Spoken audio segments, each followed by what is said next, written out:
we're finally here, standing on the edge of the living canvas. This world, they call it the shifting palette, is where the animated pigment flows.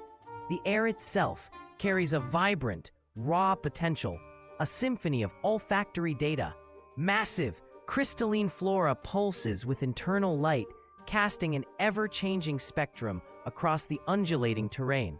A shimmering, multi-limbed creature, a living brushstroke, melts into the glowing undergrowth nearby. A fine, iridescent mist, the very essence of the pigment, drifts on the whipping currents. I extend a gloved hand, feeling the subtle, magnetic pull of the airborne particles. The scent is a dizzying, complex tapestry, crisp mineral notes, a sweet earthy core, and an almost electric, metallic top note. It's so potent, so alive, it almost screams for a taste, a constant mocking reminder of my curse. This is the heart of the lore, the great painter's tears, said to grant vision, but steal true savor. Ahead, a cluster of petrified brushes and shattered glass vials, monuments to those who failed to purify its power. What do you sense in these currents, my intrepid crew? Crew, this world isn't just a spectacle, it's a living warning. A weathered settler, skin etched with vibrant streaks, just emerged from a shimmering rock formation. The hue is here, he rasps. They don't just paint, they bite. He points to the iridescent mist. That painter's breath will scorch your throat and twist your mind if you inhale too deep. My nose confirms his words. Beneath the sweet mineral notes, a sharp, caustic tang now prickles my sinuses. I hear a faint, high-pitched sizzle within the drifting pigment, like microscopic chemical reactions. Corbin, ever the vanguard, stoically plucks a fist-sized chunk of pulsing crystalline flora. He brings it to his lips, ignoring my exasperated sigh about his lack of culinary finesse.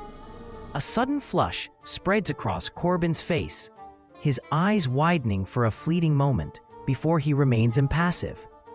That raw pigment is potent, even for Corbin's iron stomach. A clear data point on its volatile nature. The curse of taste blindness feels like a shield against this immediate internal assault, but also a barrier to understanding its full danger. How do we purify an ingredient that actively fights back? Crew? Crew, this ingredient isn't just elusive, it's sentient. We've tracked the densest concentration of animated pigment to this secluded grotto, a place the locals call the Whispering Wellspring. The air here is thick with the painter's breath, a dizzying blend of sweet earth and that sharp, caustic tang the settler warned us about.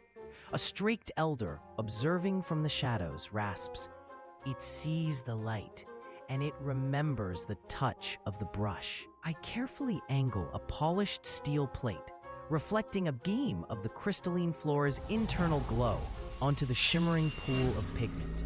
The surface immediately ripples, not from disturbance, but from an internal recoil, emitting a faint, high-pitched shiver that vibrates through my boots.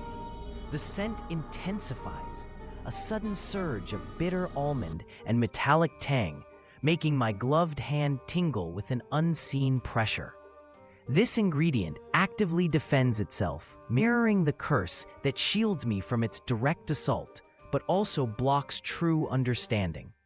The sensory pressure is immense, a constant, almost physical pushback against my presence, a clear warning why this spot is avoided. Every moment feels precarious. A single misstep could trigger a lethal reaction from the pigment itself. How do we extract the essence from something that fights with such intelligent fury, crew? Crew, the Whispering Wellspring just taught me a harsh lesson about respect. I extended my specialized, non-reactive scoop, aiming for a precise sample from the shimmering pool. The air, already thick with sweet earth and caustic tang, suddenly thickened, with a palpable resistance. A low guttural rumble vibrated from the pigment itself, not sound, but a deep internal shudder. The streaked elder, observing from the shadows, rasped, "It guards its heart, young one. It remembers the taking." Before I could react, the entire pool surged, a wave of iridescent mist erupting upwards, carrying a sharp, almost metallic sting that prickled my gloved skin. The crystalline flora around us pulsed erratically, casting blinding, disorienting flashes of light across the grotto. My curse shielded me from direct harm, but the sheer force of the pigment's rejection slammed into my senses, a crushing pressure that stole my breath. The scent shifted, a sudden, overwhelming burst of bitter ozone and burning minerals. This ingredient isn't just sentient, it's fiercely protective, making direct acquisition impossible. How do we coax an ingredient from a world that actively fights back, crew? Crew, direct confrontation with the living canvas is foolish. This pigment isn't just alive, it's observing. I'm deploying my specialized sonic resonator to gently coax airborne particles. The air hums with electric mineral scent, but now a subtle, playful shift. I adjust the resonator's frequency, matching the pigment's internal rhythm, a delicate dance. The streaked elder rasps, "It learns your steps, young one." It mirrors the intent. As I fine-tune, the iridescent mist around the resonator mimics my hand movements precisely. It swirls and contracts, a vibrant, living echo, making collection maddeningly difficult. The scent intensifies, a dizzying spiral of sweet earth and sharp ozone pressing against my sinuses. My gloved fingers tingle with strange, resonant feedback, a new resistance. This ingredient is adapting to my every move, crew. How do we outwit something that learns our very strategy? Crew, this living pigment thinks it can outsmart a chef? Think again. The air here on the shifting palette still hums with that electric mineral scent, but now it's laced with a defiant, almost bitter tang. Corbin, ever the immovable anchor, braced against the pulsing root, his sheer presence a bulwark against the ground's undulations. I layered the fibrous leaves, each one woven with resilient twine, creating a multi-chambered containment sphere. My gloved hands burned with a deep, resonant ache, the pigment pushing back with surprising force against the woven barriers. The iridescent mist swirled violently, mimicking my every move, trying to unravel my careful knots. A nearby multi-limbed creature, a living brushstroke, froze, its many eyes fixed on my work, sensing the shift. The ground beneath us rippled, and the crystalline flora around us flared with an angry emerald light. The very air grew heavy, a viscous, sweet metallic scent pressing against my sinuses.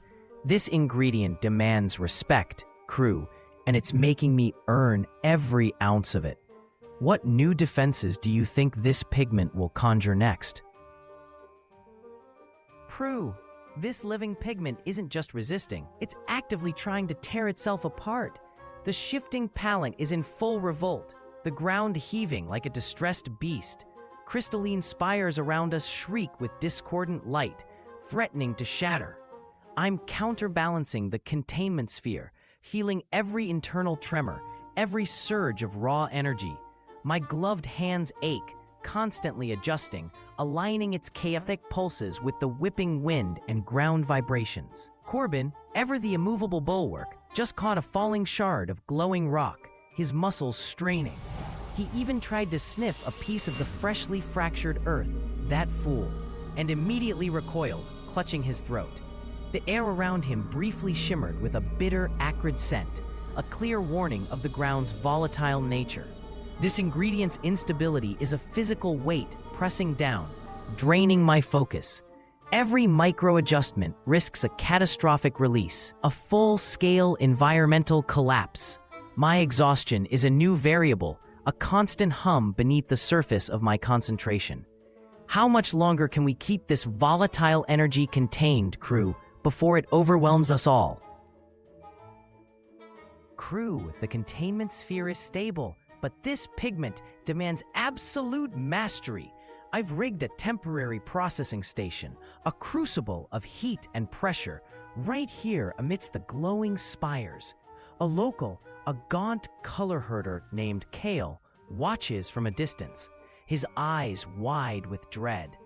I'm adjusting the thermal regulators, feeling the pigment's internal resistance through the sphere's shell. The scent shifts from vibrant mineral to a deep, almost ferrous aroma as its volatile core begins to yield. Suddenly, a violent internal shudder, a pressure spike that nearly breaches the containment. I slam my gloved hand down, counterbalancing the surge, feeling the sphere vibrate against my palm like a trapped, furious heart. Kale gasps.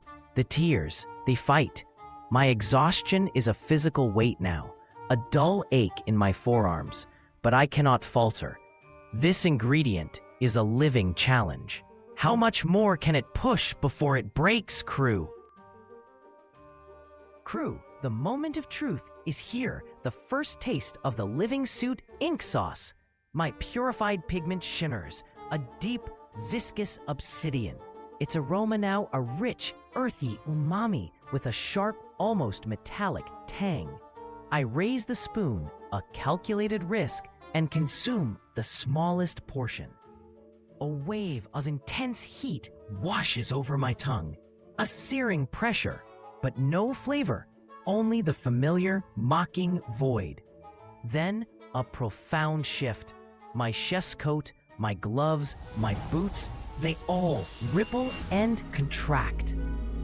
The fabric darkens, tightening, becoming a living, breathing second skin, a deep, midnight black that absorbs the shifting light.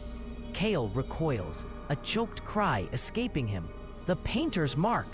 Corbin, ever stoic, merely widens his eyes, his massive frame tensing, observing my transformation with an unreadable intensity. The multi-limbed creature nearby pulses with an agitated, brighter luminescence, its tendrils retracting into the glowing undergrowth. My curse roars, a silent, internal scream of defiance, confirming its hold even as my very form changes. The crystalline flora around us flares, casting stark, dancing shadows that mirror my new, living attire. This is a permanent consequence, crew. What new culinary challenges will this living suit unlock? Crew, this living suit is more than just fabric. It's a testament to the shifting palette's raw power. The obsidian weave now flexes with my muscles, a second skin that hums with a low resonant frequency against my body. The air here, once vibrant, now carries a faint, melancholic whisper, the pigment's energy receding.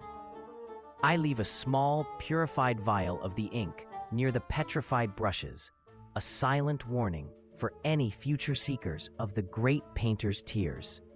This ingredient demands a price, a permanent bond, but it also grants an unparalleled resilience. My senses are sharper. The subtle shifts in the ground beneath my boots are clearer, and the distant, rhythmic thrum of the next portal feels almost inviting. I feel the suit's deep, earthy scent, now an extension of my own being, a constant reminder of this world's lessons. The multi-limbed creature, its luminescence dimming, watches from the fading undergrowth, a silent observer of my transformation. This new endurance, this intimate connection to the pigment, will be crucial for what lies ahead. The crystalline flora around us now glows with a softer, farewell pulse. What new dangers do you think this living canvas has prepared me for, my intrepid crew?